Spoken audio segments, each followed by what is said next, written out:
Breaking news. తన స్నేహితురాల్ని భర్త rape చేస్తుంటే వీడియో తీసి ఎంజాయ్ చేసిన ఘటన చోటు చేసుకుంది. ఇది ఉమ్మడి చిత్తూరు జిల్లాలో ఈ ఘటన చోటు చేసుకుంది. ఈ దుర్మార్గమైన ఘటనకు సంబంధించిన వార్త ఇది. తిరుపతి రూరల్ పుదిపట్లలో ఈ దారుణం చోటు చేసుకుంది. తన భార్య ముందే ఆమె స్నేహితురాలిపై అత్యాచారం చేశాడు భర్త కృష్ణ కిషోర్ రెడ్డి. తన స్నేహితురాల్ని భర్త రేప్ చేస్తూ ఉంటే వీడియో తీసి ఎంజాయ్ చేసింది అతని భార్య ప్రణవ కృష్ణ. ఎల్ఎల్బి ఫైనల్ ఇయర్ చదువుతోంది. ఎల్ఎల్బి ఫైనల్ ఇయర్ చదువుతున్నారు కృష్ణ కిషోర్ రెడ్డి. అలాగే ఫస్ట్ ఇయర్ చదువుతోంది ప్రణవ, ఆమె స్నేహితురాలు. తిరుపతి రూరల్ పుదుపట్లకు చెందిన కృష్ణ కిషోర్, ప్రణవ ఇద్దరు భార్యాభర్తలు. తనతో పాటు లా చదువుతున్న కర్నూలు జిల్లాకు చెందిన యువతితో ప్రణవకు స్నేహం ఏర్పడింది. ప్రణవ ఇంటికి తరచూ వస్తూ వెళుతూ ఉండేది ఆ యువతి.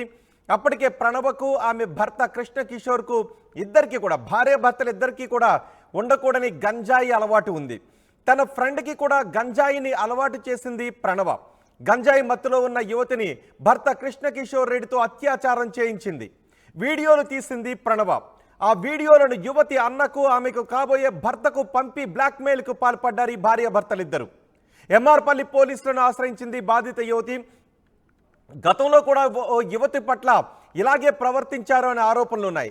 గతంలో ఓ యువతిని మోసం చేసి కృష్ణ కిషోర్, ప్రణవ ఇద్దరు 5 లక్షల రూపాయలు కాజేసినట్టుగా విచారణలో వెల్లడైంది. వారిద్దరిని అరెస్ట్ చేసి రిమాండ్కు తరలించారు పోలీసులు. ఈ దారుణ ఘటన గురించి పోలీసులు ఏమంటున్నారో మా ప్రతినిధి రవి అందిస్తారు. జిల్లాలో సంచలనం సృష్టించినటువంటి ప్రణవ కృష్ణారెడ్డి దంపతుల లైంగిక వేధింపుల కేసు, దానికి సంబంధించిన పూర్వాపరాలను ఎమ్మర్పల్లి డిఎస్పీ గారు మనతో పాటు ఉన్నారు. వారిని అడిగి తెలుసుకున్నాం. సార్, ఇవాళ ఎందుకు సార్ అలాంటి ఘటనలకు పాల్పడ్డారు? వాళ్ళు యాక్చువల్గా ఇక లా కాలేజీ స్టూడెంట్స్, ఒక విద్యావంతులుగా ఉన్నటువంటి దంపతులు ఇలాంటి చేయడం ఎలా భావిస్తుంది? సమాజానికి ఎలాంటి సమాజం ఈ మెసేజ్ని ఇవ్వాలనే ఉద్దేశం ఉంది సార్. యాక్చువల్గా ఇన్సిడెంట్ ఏం జరిగింది సార్? ఇందులో ఒక అమ్మాయి, ఒక ఆమె సదాశివం ప్రణవ్ కృష్ణ అని చెప్పి, ఈమె చంద్రగిరి పుదిపట్లలో టెంపరీగా కాపురం ఉంటుంది. ఈమె పద్మావతి మహిళా యూనివర్సిటీలో 5 ఇయర్స్ ఇంటిగ్రేటెడ్ లా చదువుతూ ప్రస్తుతం 4th ఇయర్ కొనసాగిస్తుంది. ఈమె భర్త వచ్చేసి కృష్ణ కిషోర్ అని, ఇతను వెంకటేశ్వర యూనివర్సిటీలో, అతను కూడా 5 ఇయర్స్ ఇంటిగ్రేటెడ్ లా కోర్సులో చేరి 4th ఇయర్ చదువుతున్నాడు. ఈ ప్రణవ్ కృష్ణ అనేటువంటి ఉమను ఆమె డే స్కాలర్గా ఉంటూ అక్కడ 3rd ఇయర్ చేస్తుంది. అక్కడనే చదువుతున్నటువంటి ఒక అమ్మాయి 3rd ఇయర్ చదువుతుంది.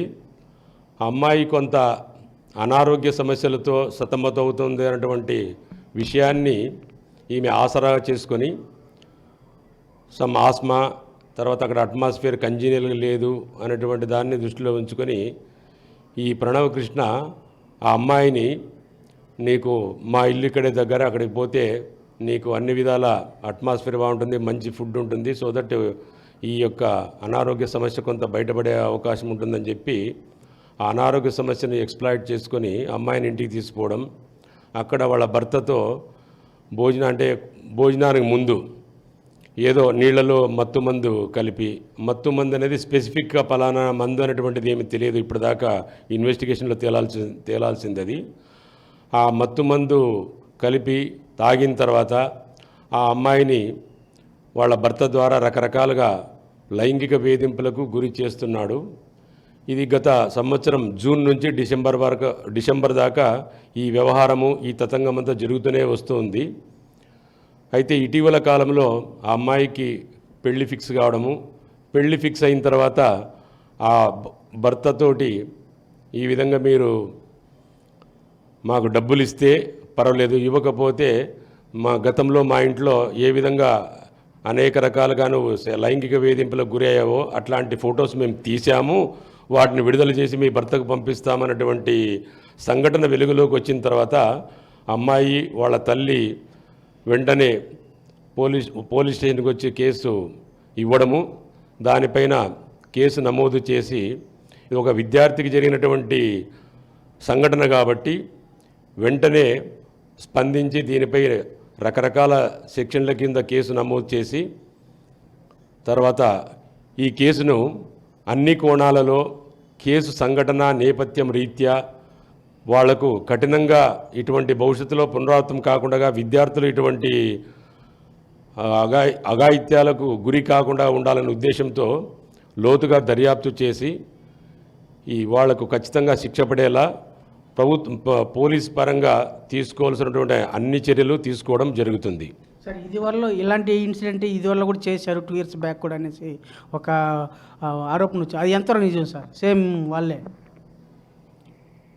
ఇప్పటిదాకా అయితే మా ఈ ప్రజెంట్ ప్రిలిమినరీ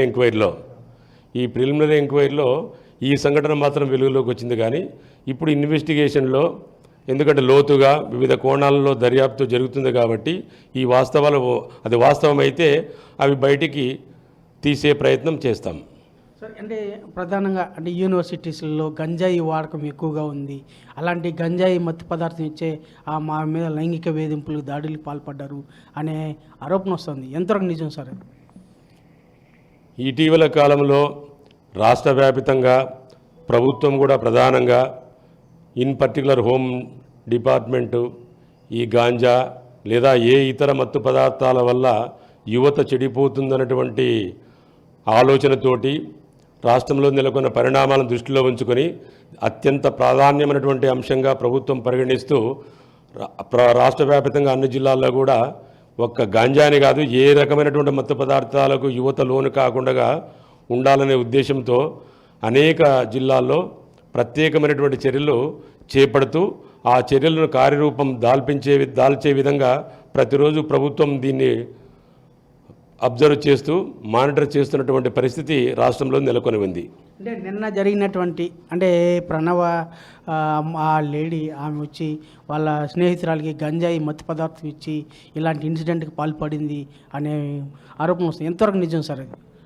ఇందులో గాంజా అనేం లేదు, కానీ some sort of drug has been mixed with in the water, అంతే తప్ప గాంజా అనేటువంటి సబ్జెక్టు ఈ విక్టిమ్ అమ్మాయి కానీ ఇంకా మనకి ఇతరత్ర యాజ్ ఆఫ్ నౌ ప్రిలిమినరీ ఎంక్వైరీలో వచ్చినటువంటి వెలుగులోకి వచ్చినటువంటి విషయం అయితే మాత్రం లేదు. But during the process of investigation it has to be elicited whether really ganja has been mixed with the water or not. That has to be established during the process of investigation. As of now, we don't get any kind of specific drug that applied to that woman, victim girl. ఇది పరిస్థితి. ప్రధానంగా ప్రణవ కృష్ణారెడ్డి యొక్క దంపతుల యొక్క అఘాయిత్యాలని అరికట్టేందుకు అన్ని రకాల చర్యలు చేపట్టడమే కాక భవిష్యత్తులో ఇలాంటి ఘటనలు పునరావృతం కాకుండా ఉండేలా అన్ని రకాల చర్యలు చేపడుతున్నాము. తదనుగుణంగా యాక్ట్ ప్రకారం ఇలాంటి వాటికి ముందస్తు ఎలాంటి బెయిల్ రాకుండా కఠినంగా శిక్ష పడే విధంగా తాము చర్యలు చేపట్టామని చెప్పేసి డిఎస్పీ గారు పేర్కొంటున్నారు. వీడియో జర్నలిస్ట్ మణితో రవి RTV తిరుపతి.